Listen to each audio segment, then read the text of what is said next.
Welcome back, everyone. Dr. Paul Anike is with us today, cardiologist with Lima Memorial's Heart Institute. We're talking a little bit about stress. A good time to do that is Stress Awareness Month.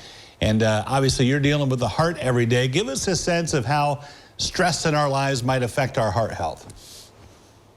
You know, stress really is a physiologic response to all of the demands in our daily lives. And that's typically manifested in the form of, increase in blood pressure, heart rate. Sometimes people have some fluttering sensation in the chest, which we call palpitations. And so these are typical physiologic response. And blood pressure response could be chronic elevation in pressure or frequent palpitations. And in those cases, typically typical advice for patients, keep track of those numbers. You can easily get this measuring device over the counter, checking blood pressure and keeping a log, blood pressure and heart rate, looking for trends. And if the trends show persistent changes, then you should seek the advice of your healthcare provider. That's such good advice to keep. I don't think many of us do that. Keep close enough attention to our blood pressure. If we're trying to bring those numbers down or get that in a better range, what's some suggestions you might have to lower our blood pressure?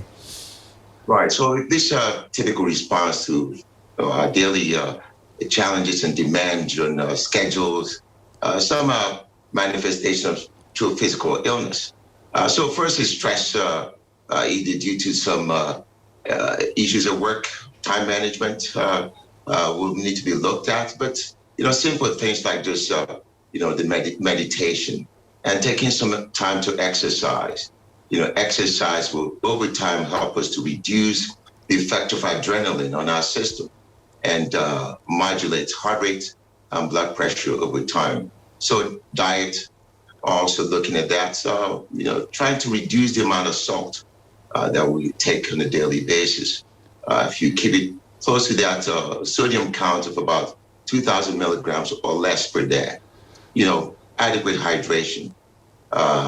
Those measures, and we have our sleeping habits also can be have an impact on those things. So trying to maintain same bedtime, time we go to bed in the evenings, taking less naps during the day so we can have better sleep at night, and a good, a bedroom, keeping it quiet so it's conducive for that, what it's meant for when we go back, and try to recline and get some restful night. So keeping the bedroom quiet.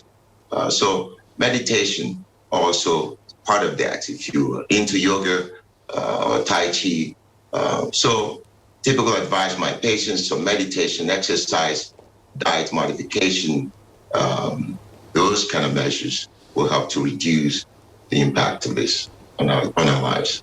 Yeah, all very good advice. You talked a little bit earlier about stress. If we get into a situation where we're stressed out, our heart's racing, or maybe we feel some pains, how do we differentiate that between something that's really, we've got a real problem going on?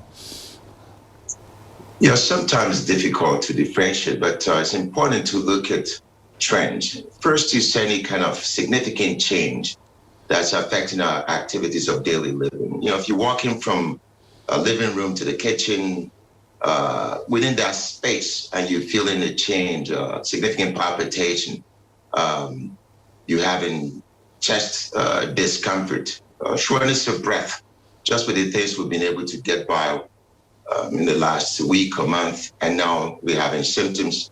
That's one to really be concerned about, and seek the advice of your medical provider. But I must say it's difficult at times to distinguish between just a normal impact of physiologic stress or that which is a true physical illness. But a significant change in our symptoms, such as outlined before, especially exertional ones.